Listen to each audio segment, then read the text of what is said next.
Entonces, como habíamos dicho anteriormente, el facial es un nervio que nace del surco bulboprotuberancial, ¿no es cierto? Y se va a dirigir hacia el conducto auditivo interno e ingresa al conducto auditivo interno conjuntamente con el nervio auditivo, ¿ya? Entran al conducto auditivo interno y antes de entrar dan una rama importante que es el famoso petroso superficial mayor, que va a estar en relación con la secreción lagrimal. ¿Ya? Recuerden que el facial tiene ramas motoras y ramas sensitivas.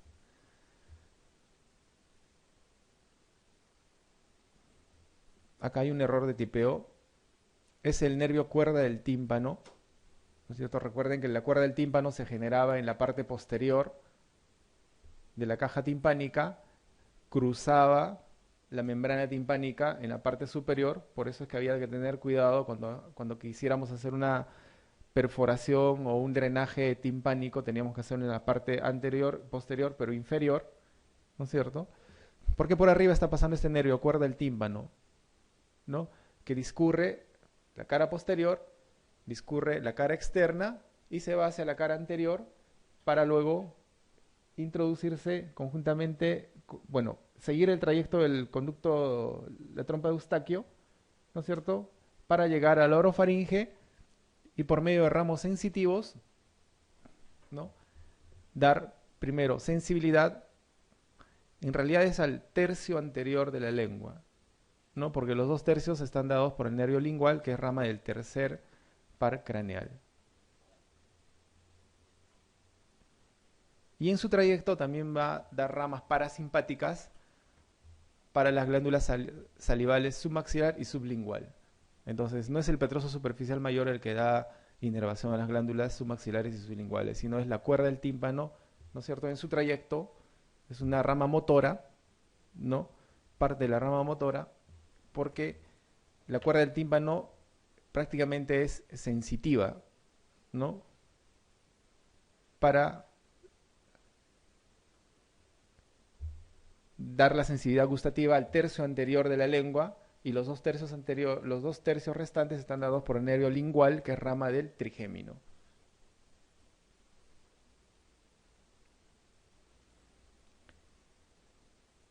Se dice que esta cuerda del tímpano podría nacer directamente del surco bulboprotuberancial, conjuntamente con el nervio vestíbulo coclear. Y este podría ser el famoso intermediario de Reisberg, ¿no? Es un nervio que sale conjuntamente con el facial y conjuntamente con él se introduce a nivel del conducto auditivo interno hacia el oído interno, ¿no? Recuerden que teníamos una porción que era la laberíntica, que cruza a través de los conductos semicirculares, para luego aparecer hacia la cara posterior, cruza la cara posterior y en esa cara posterior da el famoso nervio del músculo del estribo, ¿no? Que es un músculo de reflejo. ¿Ya? Y a su vez se va a desprender de la cara posterior el nervio cuerda del tímpano, ¿no? Que va a ir por la cara externa anterior y hacia la orofaringe. Luego el nervio facial discurre por la cara posterior y luego se hace vertical, cambia de posición, ¿no es cierto? Su posición mastoidea, para luego salir del cráneo a través del agujero estilomastoideo, penetrar en la glándula parótida y dividirse en sus dos ramos terminales finales, ¿no? El ramo temporofacial, ¿no es cierto? Y el ramo cérvico-facial. Son ramos eminentemente motores. ¿Ya? Estos son los tres nervios que ustedes tienen que acordarse y que les pueden preguntar, ¿no? El petroso superficial mayor, la rama de facial, ¿no es cierto? La porción petrosa del facial. Ahora, el músculo del estribo está dado por el facial, pero el músculo del martillo por el trigémino, el quinto par craneal, ¿no es cierto? Y que viene, ¿no es cierto?, del B2, o sea, de la segunda rama, y que va a ascender a lo largo de la trompa de Eustaquio. O sea, el nervio del músculo del estribo, perdón, del martillo, asciende hacia la caja hacia el oído medio a través de la trompa de Eustaquio y la cuerda del tímpano desciende, no tienen esa relación. Entonces el músculo de martillo viene del trigémino, no se olvide.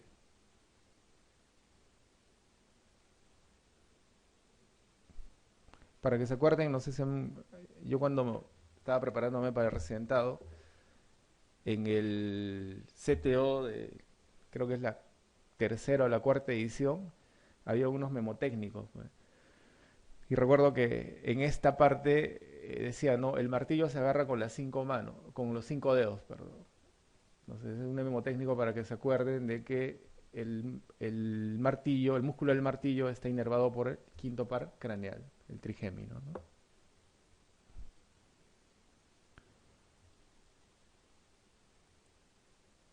Muy bien. Entonces recuerden que la parálisis facial puede ser central o periférica, dependiendo de la etiología, ¿no?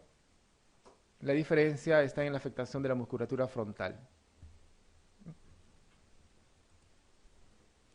Entonces la parálisis facial central, tumores, trastornos vasculares, esclerosis múltiple y como les decía, no hay lesiones en la región frontal. Trastornos vasculares como los DCBs pueden generar parálisis faciales centrales, ¿no es cierto? Sobre todo los hemorrágicos, que van a generar, además del DCB hemorrágico, síndromes de hipertensión intracraneana que van a generar este tipo de lesiones. Y la periférica, que tenemos la famosa idiopática o la de Bell a priori, ¿no? Que está asociada a múltiples causas, es idiopática, por eso mi caso, asociada al estrés, ¿no? Traumática en caso tengamos una herida profunda en la región parotidia o que haya generado lesiones. También generamos parálisis facial cuando se generan en el oído, al ingresar al oído medio, perdón, al oído interno, eh, existen los tumores propios del nervio vestíbulo coclear del auditivo, ¿no es cierto?, que se llama el neurinoma, que puede, según la extensión, también asociar una parálisis facial por compresión extrínseca del nervio. Recuerden que van juntos en el conducto auditivo interno, ¿no?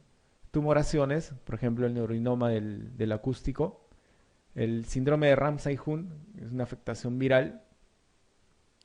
Parálisis en la otitis media aguda, otitis media crónica, recuerden la relación que tiene, el facial está directamente o pasa directamente tanto la cara medial y la cara posterior, ¿no?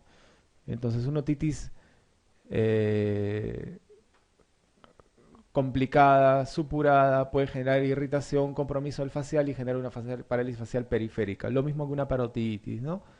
El síndrome de Meckelson-Rosenthal y el síndrome de Herford, que es la fiebre uveoparotidia, ¿no? Va asociado a vesículas y úlceras orales.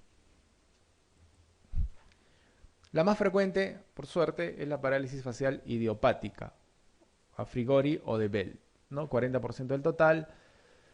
Puede tener una teoría vascular, una teoría viral, inicio brusco, evolución benigna siempre y la recuperación es completa en el 80% de los casos, hasta inclusive 6 meses. Nosotros tuvimos un colega que vino así cierto día con su parálisis facial idiopática, pues. Le duró bastante, casi como más de medio año estuvo así. El único problema es que no se podía reír con los chistes que le contábamos, ¿sí? Así, ¿no? Y este mismo colega debe haber tenido una entidad de fondo porque recuerdo que un día yo estaba haciendo la guardia y lo traen en camilla con una parálisis ascendente, ¿ya? Él, según él, no podía, tenía una paresia de miembros inferiores, ¿ya? Una paresia de miembros superiores, ¿no? Y no había otra sintomatología. Entonces lo trajeron a la emergencia de Loaiza y él era R3 pues en ese entonces. Y bueno, se asustaron porque pensaron que era, ya se me fue de la cabeza ahorita, parálisis ascendente, Guillain-Barré. Pensaron que era un Guillain-Barré. Y lo llevamos al toque a la UCI, pues. Hicieron campo, lo metimos a la UCI. Ahí los sociólogos empezaron a sacar sus clinical checks, medical intensive care y todas esas cosas, ¿no? Y a medida que él pensaba que, como todo médico, ¿no es cierto? A medida que él pensaba que estaba haciendo un Guillain-Barré, porque eso asciende y finalmente tiene que entrar a ventilación por parálisis de los músculos respiratorios. Entonces iba desesperando más y hecho, pues la parálisis, o sea, la plegia inicial, la paresia, perdón, ya se convertía en plegia, ¿ya? Entonces, bueno, en ese entonces todavía el Loaiza tenía, creo que teníamos 6 o 8 camas en cuidados intensivos, no está como ahora, tenemos nuestra UCI es mucho más grande ahora. Entonces, como era colega, pues coordinaron con el Revaliati para referirlo, ¿no? Porque iba a gastar bastante el colega. Entonces lo mandamos a Revaliati y en el Revaliati llega y lo primero que hacen es hacer una evaluación y le toman un AGA electrolito. Y en el AGA salió una hipocalemia severa. Y era una hipocalemia lo que le estaba generando todo. Pues, ¿eh? Le pusieron sus retos de potasio y se recuperó y nos jalaron la oreja pues, por eso. Pero bueno, igual, él hizo después de haber hecho esa hipocalemia severa, según él dice, un día antes había tomado mariscos con cerveza y una deshidratación severa, pues, ¿qué habrá pasado? Pero fue una hipocalemia, ¿no? Finalmente, mejor para él. Ya creo que le iban a poner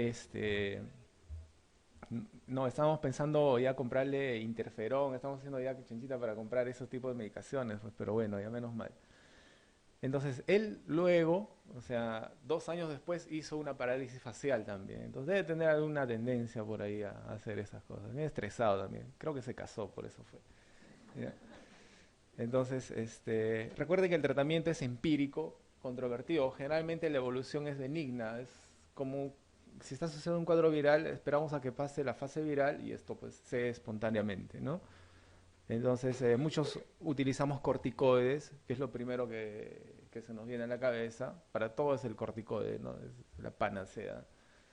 Los que van a hacer reumatología, pues échense sus corticoides, ¿no?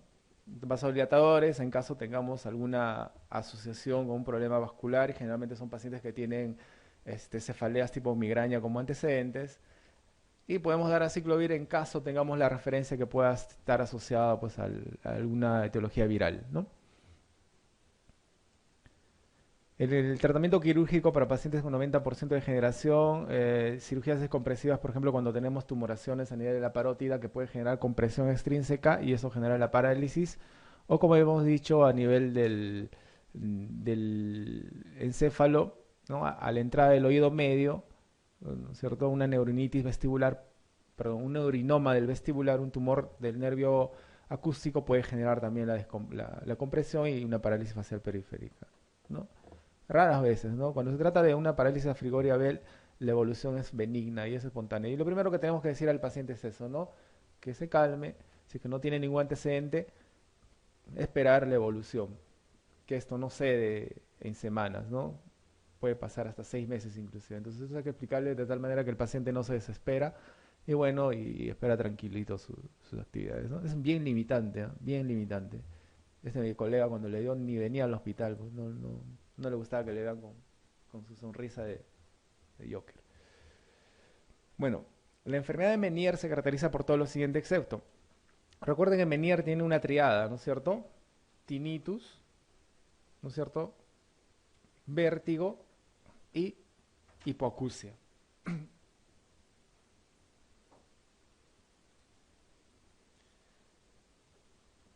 Generalmente lo primero que se presenta son los acufenos o los tinnitus. Ese es el orden, ¿no? Acufenos, tinnitus, luego viene el vértigo y finalmente viene la hipoacusia.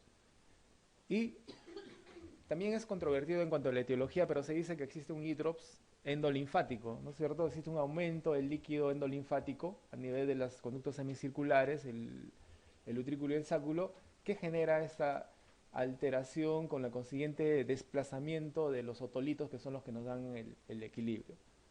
Entonces, si por ejemplo es una lesión que tiene que ver con la endolinfa que está en los conductos semicirculares, el tipo de hipoacusia que generará será de neurosensorial o de percepción, ¿no es cierto? Porque estamos hablando del oído interno. Entonces, todo aquello que afecte el oído interno va a generar hipoacusia de percepción, no se olvide. Y todo aquello que afecte el oído medio y el conducto auditivo externo, la hipoacusia que va a generar va a ser de transmisión, ¿no?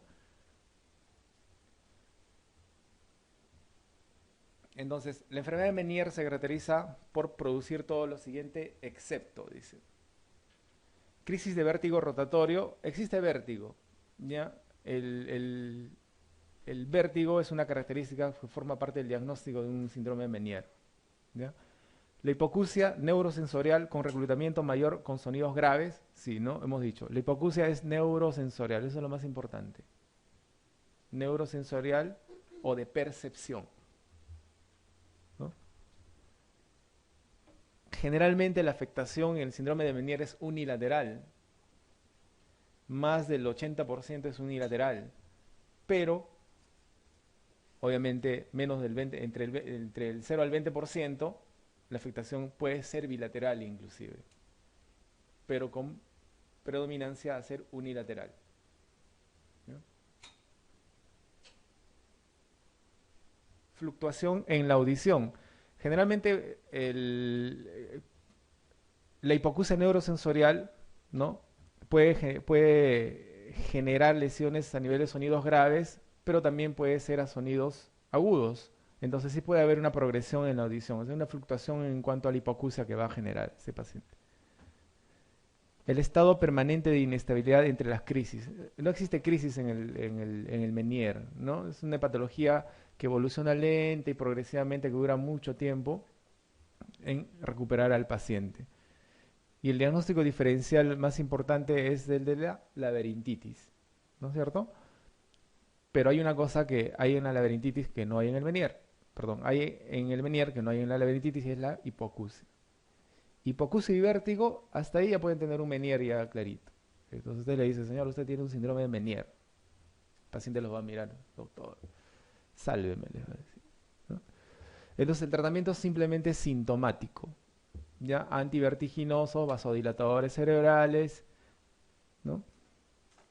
Y excepcionalmente podemos manejar quirúrgicamente el Meniere. Si estamos considerando que una causa puede ser el hidrops, o sea, el aumento del líquido endolinfático, el tratamiento irá a drenar, pues no es un drenaje este líquido endolinfático, que no es muy sencillo, pero sí cuando la sintomatología es muy severa, los cuadros son muy repetitivos, podemos plantear este tipo de tratamiento.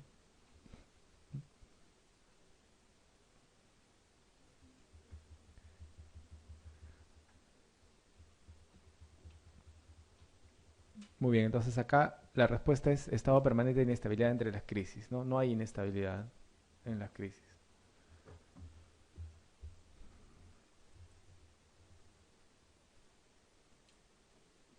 Lo que tienen que acordarse del Meniere simplemente es esa triada, ¿no? Vértigo, acúfenos o tinnitus, hipoacusia neurosensorial de percepción. Esa es la triada clásica. Generalmente son unilaterales, es importante que tengan en cuenta eso. La mayoría de las veces son unilaterales. En pocas podemos encontrar que sean bilaterales, ¿no? A veces están asociados también a afecciones virales. Entonces vamos a tener que el vértigo como síntoma del Meniere, ¿no es cierto? Es una sensación de giro de uno sobre, pues, la sensación de giro de uno alrededor o que los objetos giren alrededor de uno. Ese es el vértigo. Y el vértigo se clasifica en dos, un vértigo central y un vértigo periférico, ¿ya? La diferencia entre el vértigo central y el vértigo periférico fuera de la etiología está en algunas características clínicas.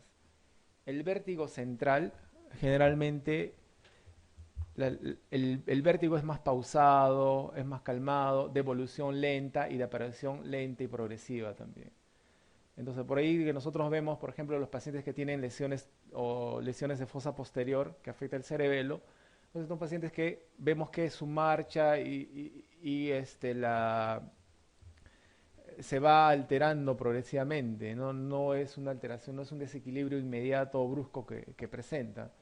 Entonces, generalmente estos vértigos tienen una evolución lenta, progresiva, no genera síntomas neurovegetativos, no va a generar ansiedad en el paciente, ¿no?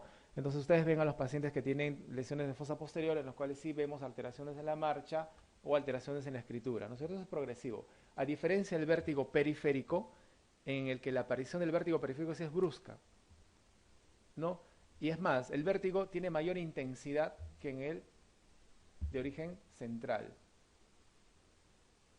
¿no? Pero, por suerte, los vértigos periféricos son de corta duración, ¿no es cierto? Y tienen menor sí se acompañan de cortejo vegetativo, ¿no es cierto? Sudoración, hipotensión, palidez, ¿no? Sensación de ahogo. Entonces, esas son algunas características para diferenciarles, ¿no? Entonces, vértigo brusco, periférico. Vértigo progresivo lento, central. Desequilibrio mayor en el periférico. Desequilibrio menor o más pausado en el central. Cortejo vegetativo en el periférico. Ausencia de cortejo o muy poco cortejo en el central. ¿Ya?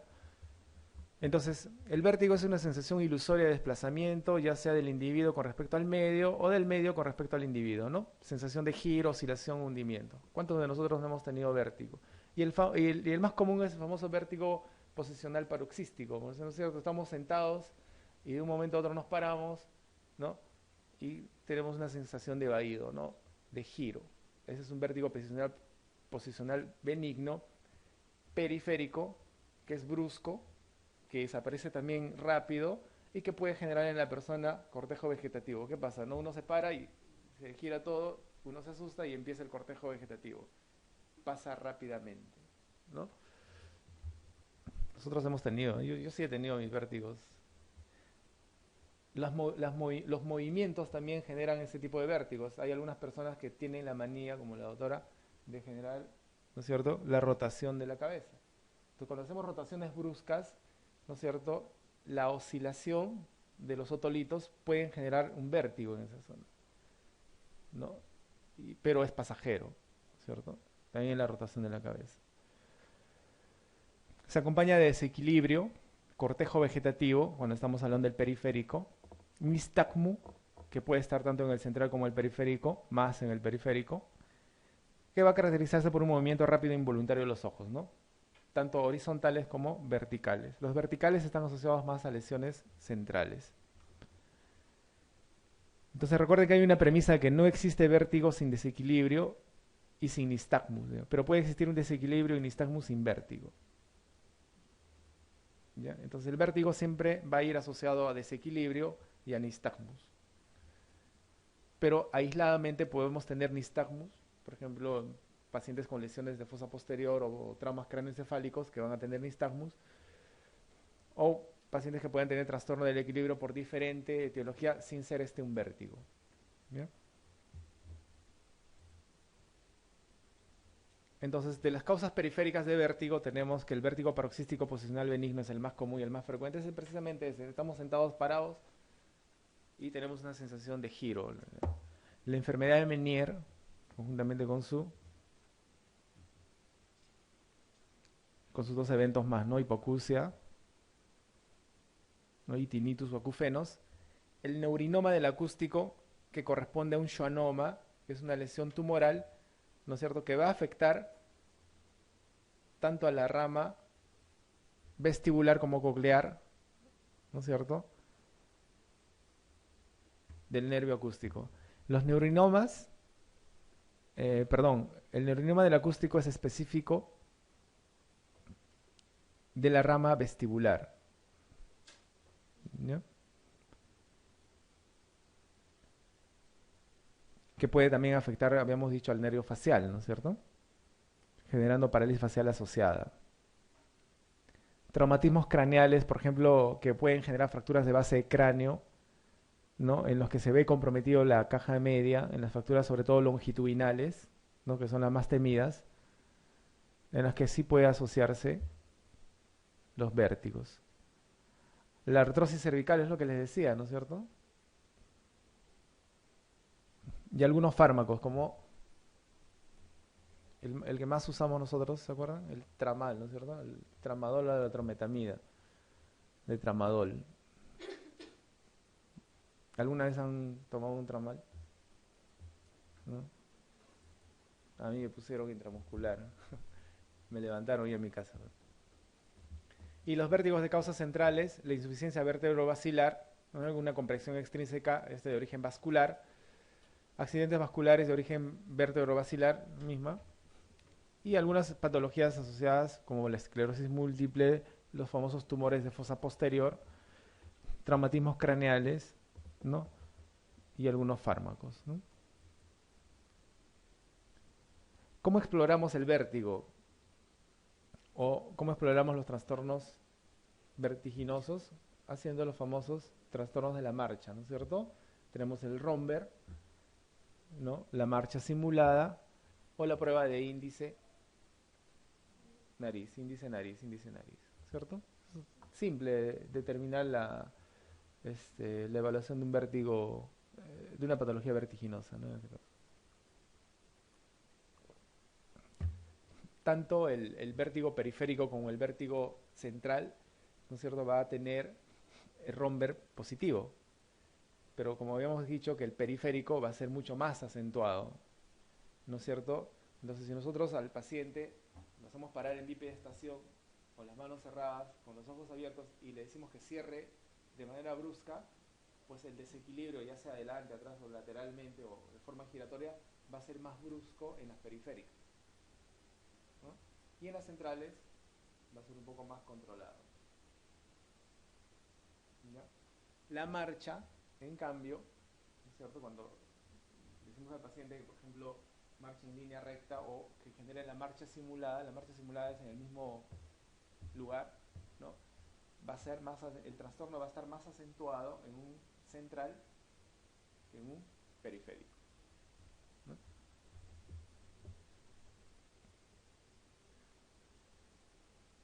El paciente mayor, en paciente mayor, dice, la aparición de la triada otorrea pseudomona diabetes es sospechosa de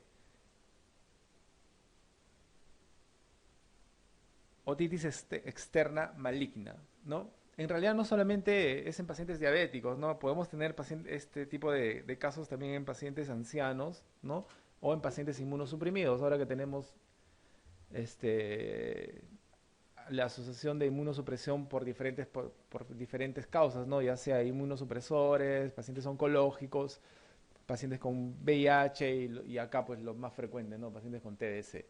Entonces estos pacientes, no solamente los pacientes diabéticos pueden hacer otitis externa maligna, que es una afectación grave y avanzada producida por la pseudomonas aeruginosa, ¿no? Estos pacientes deben recibir dosis altas, incluso el doble, ¿no es cierto?, de acuerdo al cultivo. Generalmente son sensibles utilizamos cipro, ¿no? Dosis altas, 400 cada 12 de cipro para manejar estos pacientes 21, promedio de 21 días aproximadamente. Obviamente siempre manejando el cuadro de fondo. Si es diabético, tenemos que manejar el cuadro de fondo también, porque generalmente estas infecciones descompensan a los pacientes diabéticos, ¿no? Entonces, si no manejamos también el cuadro, el paciente tiene una mala evolución, incluso o sea, pueden ser focos sépticos, no sé, lo que descompensan al paciente desde el punto de vista dérmico, en el caso de los diabéticos, ¿no? Hay que tener mucho cuidado. Recuerde que el diabético tiene muchas condiciones, ¿no? Al producir como fondo una microangiopatía, una neuropatía, tienen algunas acotaciones específicas, ¿no? Las infecciones urinarias son mucho más agresivas.